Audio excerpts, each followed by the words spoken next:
Hello everyone, and welcome to my Days of Our Lives official. I hope everyone is having a wonderful day.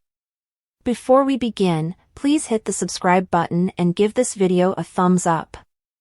Melinda lay still on Connie's couch, unconscious. When Connie entered, she struck up a conversation with her life-size cardboard cutout of Lee, inquiring as to whether Melinda had caused him any problems while she was gone. After that, Connie opened her shopping bags and took out trash bags, bleach, lye, a hacksaw, and rope. The hardware store contains everything you need to dispose of a body, which is incredibly convenient. Shopping all in one place, Connie said to Lee. Connie discovered that Melinda was still alive when she attempted to relocate Melinda's body.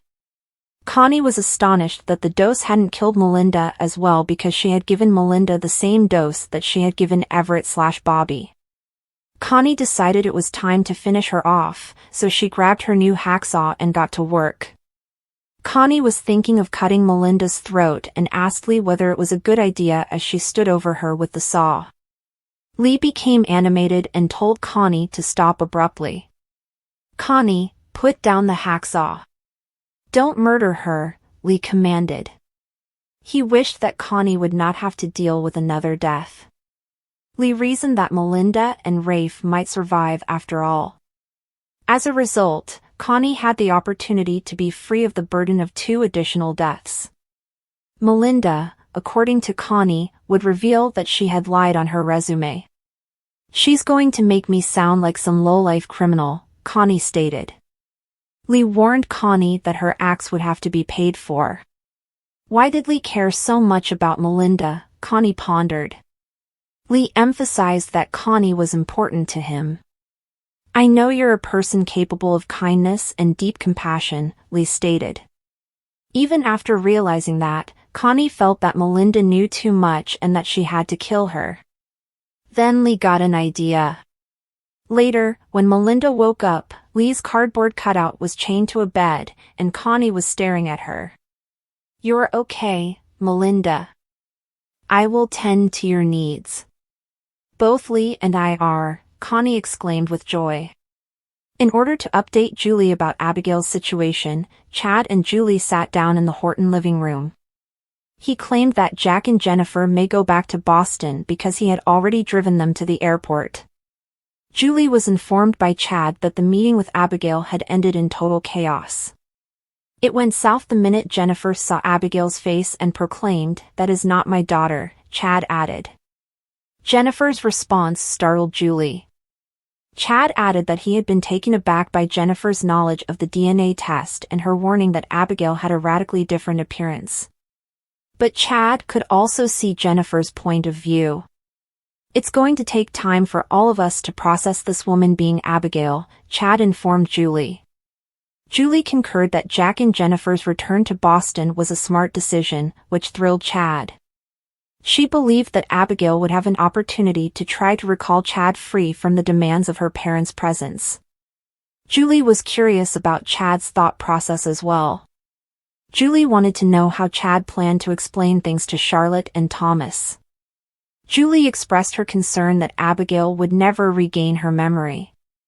"When you put it like that, it makes you want to crawl in a hole," Chad added. Though Julie realized he had a lot on his plate, she still worried how he was doing. There was nothing else for Chad to say. He needed to be strong for Abigail and his children. Chad did not want Abigail to witness his breakdown. Julie expressed her admiration for Chad's strength and assured him that they will succeed. Chad continued to worry. "Whether or if Abigail regains her memories is not my main worry. What if she does and her feelings for me are different? That's the question. What happens if she stops loving me?" Chad inquired. Julie told Chad that she would not give up and that Abigail would fall in love with you all over again. EJ introduced himself to Abigail as her brother-in-law in the living room of the DeMera residence. Although Abigail seemed happy to see him, she informed EJ that Stefan had been far more taken aback by her new appearance than EJ. EJ used Abigail's comment that Chad and Stefan felt awkward as an opportunity to drop a bomb. Chad never really got over the fact that you and Stefan slept together, EJ stated. You're telling me I cheated on Chad with his brother? Startled, Abigail inquired. EJ told her that was not nearly as complicated as it was. Without going into specifics, EJ informed Abigail that Stefan was to blame for all that had transpired between them. EJ continued, saying he had a bad relationship with Stefan and his spouse. EJ took Abigail's seat on the couch and informed her about his past with Stefan, including how he had let Gabby go to jail only because Gabby and Stefan had fired him from his position as CEO of DiMera. EJ stood up for himself, saying he didn't know Gabby wasn't guilty. I think you're the dumb brother, Abigail remarked. Then EJ made the decision to drop another bomb. Abigail had shared a bed not just with Stefan but also with EJ. Abigail pondered whether EJ was a home wrecker, given that she was engaged to Sammy at the time. EJ maintained that the affair was his fault. Is there another brother that Abigail didn't know about? EJ informed her about Tony and one additional sibling. EJ stated, there was Andre, but he's deceased. How had he died? Abigail inquired. Chad entered the room and cut EJ off before he could inform Abigail that she had killed him. Abigail clarified that she had recently discovered that she had had sex with both Stefan and EJ. Abigail remarked, apparently, I'm the family slut, as she walked out of the room. When they were alone, Chad lost it on EJ for revealing information to Abigail that she might not have been prepared for. How was I supposed to know you hadn't given Abigail a primer about her life? EJ inquired. Abigail was upstairs typing a text when Chad came knocking on the door. Chad came in to see how Abigail was doing. Abigail was reassured by Chad that most reports about her weren't bad. Chad recommended that Abigail take a different room. But in the hopes of refreshing her memory, she wanted to remain in the room she'd shared with Chad. Sitting at her workstation at DiMera Enterprises, Gabby was on the phone berating a supplier for misplacing a cargo. Gabby was just finishing up when Stefan entered. I am simply fed up with being let down by individuals I believed I could rely on, Gabby stated, glaring at Stefan. After hanging up, Gabby made a fast call to security to report someone breaking into her office. Gabby obliged Stefan by hanging up and listening to him. Gabby informed Stefan that they had nothing to discuss. Stefan inquired as to how Gabby could resume her job as if nothing had occurred. Gabby informed Stefan that a lot had transpired. Nor had Gabby simply returned to work. I went to visit my comatose brother, and I told him all about how my husband cheated on me when I was behind bars, Gabby recounted. Stefan emphasized once more that the one night he had sex with Ava was a stupid mistake. Gabby didn't see how Stefan could talk about the situation and get past it, but he wanted to. Do you genuinely believe that we can get past this? We are not going to get past this.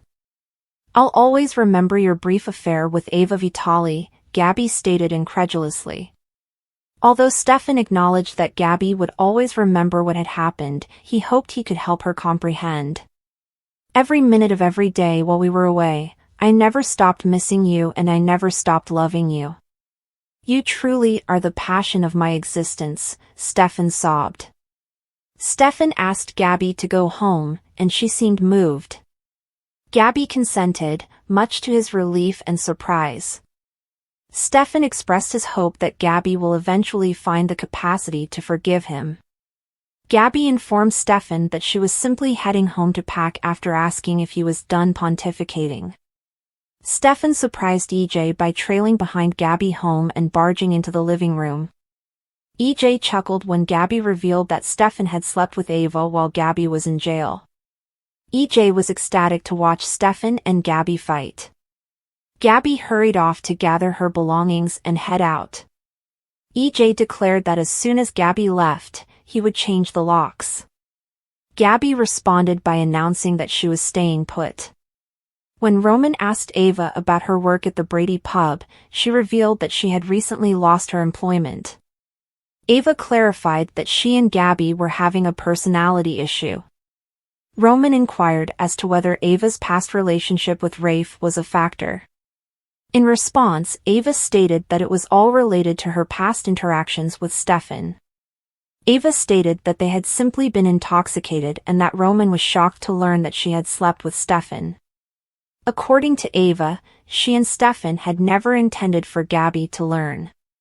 But Connie had informed Gabby that she had overheard Ava discussing the one-night fling with Kristen, thanks to Gabby's assistant. When Roman expressed his satisfaction with Ava's candor and openness, Ava explained that it was because she trusted him.